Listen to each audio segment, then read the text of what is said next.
Et on a aussi, si vous voulez, cette narration un peu, si vous voulez, des dessins isolés, éparpillés, sous forme poétique, qu'on découvre aussi dans ce panneau, vous voyez, comme un poème japonais, l'haïku, vous voyez, c'est-à-dire une juxtaposition d'images virtuelles, laissant au visiteur le soin, si vous voulez, de les relier lui-même entre elles pour donner lieu à une évocation personnelle. Alors ça, c'est le graphisme. Deuxième pan, et alors la peinture. C'est-à-dire l'aspect, si vous voulez, la peinture, il s'est mis très tard, la peinture.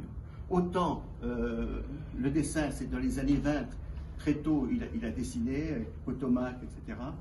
Autant la peinture est venue dans les années 50. Alors, cette peinture, on découvre notamment sur ce papier peint émail, où il utilise des formes cubistes, hein, mais toujours avec un géométrisme, avec les triangles et les trapèzes. Et en plus, dans ce papier peint, il utilise ces couleurs noires, pour accentuer les formes et les tons, percevant le noir comme une valeur de pureté, une expression noble, pure, qu'il exploitera remarquablement d'ailleurs au cinéma. Et dans ce même papier peint, on découvre aussi quelque chose, cette tête. Justement, j'ai découvert cette tête, ce triface. Il y a trois, oui, une tête avec trois faces. Ça me fait penser au dernier film, Testament d'Orphée, où il y avait une sculpture, l'idole, où il était doté de trois faces. Et on insérait des papiers. Je ne sais pas si vous voyez le film, et c'est tout à fait cela qu'on découvre dans ce papier peint.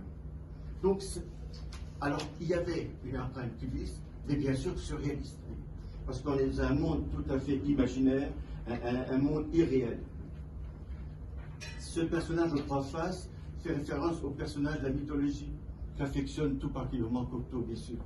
Cocteau traduit aussi le travail de métamorphose physique, plastique, c'est-à-dire que la métamorphose du poète, au lieu d'être écrite, devient alors visuelle grâce au dessin et à la peinture. Et aussi l'importance de l'œil aussi. On voit au milieu de sa tête, au-dessus, l'œil qui apparaît, une préférence, parce qu'il avait une préférence pour l'œil, parce que ça symbolisait sa préférence pour le visuel. Il considérait l'œil comme l'organe des sens privilégiés, soulignant son rôle dans l'observation du monde extérieur ou la dénonciation du monde intérieur.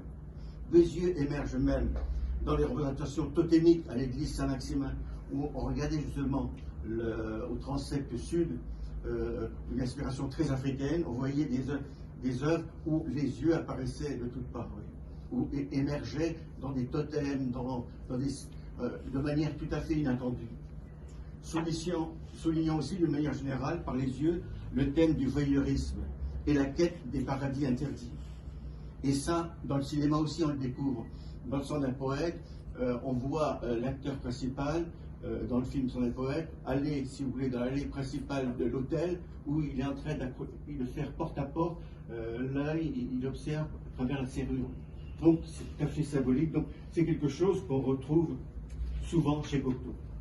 Et on retrouve aussi les yeux dans cette partie joyaux. Joyaux, c'est